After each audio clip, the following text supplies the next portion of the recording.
रामू एक साधारण किसान था। उसका घर गांव के उस छोर पर था जहां से खेतों की हरी भरी चादर साफ नजर आती थी। उसकी पत्नी सीता एक मेहनती और मिलनसार महिला थी। उनके दो बच्चे मोहन और सोनाली घर की शान थे। मोहन पढ़ाई में होशियार था और सोनाली गांव की सबसे अच्छी गायिका मानी जाती थी।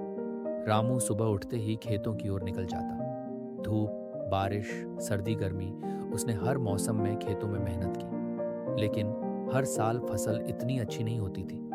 कभी सूखा पड़ जाता, कभी कीड़े लग जाते। फिर भी रामू हार नहीं मानता था। वह हमेशा सोचता था कि कैसे अपनी खेती को और बेहतर बनाया जाए। एक दिन गांव के पुराने बाबा ने रामू को एक पुरानी किताब दी। उस किताब में प्राचीन भारत की खेती के बारे में लिखा था। बाबा ने कहा, रामू, इस किताब में बहुत सी ऐसी बातें लिखी हैं जो आज भी काम आ सकती हैं। रामू ने रात रात भर करके उस किताब को पढ़ा।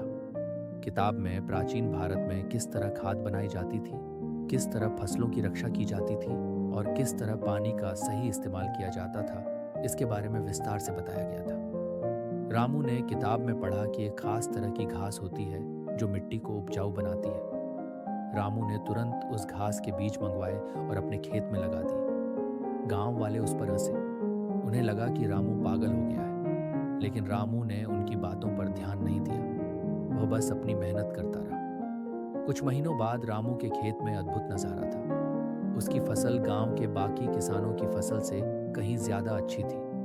रामू की फसल इतनी अच्छी थी कि लोग दूर दूर से उसे देखने आते थे। रामू ने अपनी सारी फसल बाजार में बेची और अच्छे दाम पाए। अब उसके पास पैसे थे। उसने अपने घर की मरम्मत करवाई, बच्चों के लिए अच्छे कपड़े खरीदे और सीता के लिए कुछ गहने भी लाए। गांव वाले अब रामू को हीरो मानने लगे। वे उससे सलाह लेने आते और उसकी तरह खेती करना चाहते थे। रामू ने खुशी खुशी सबको अपनी नई तकनीक सिखाई। धीरे धीरे रामू के गांव का पूरा माहौल बदल गया। किसान अब खुशहाल थे और गांव भी तरक्की करने लगा। रामू ने एक किसान समिति बनाई और गांव के सभी किसानों को उसमें शामिल किया। वे मिलकर नए नए तरीके से खेती करने लगे। रामू की कहानी एक साधारण किसान की नहीं, बल्कि एक ऐसे इंसान की है जिसने अपनी मेहनत और लगन से न सिर्फ अपना जीवन बदला, बल्कि अपने पूरे गांव का जीवन भी बदल दिया। रामू ने साबित कर दिया कि अगर हम अपनी मिट्टी से प्यार करें और मेहनत करें, तो हम कुछ भी हासिल कर सकते हैं।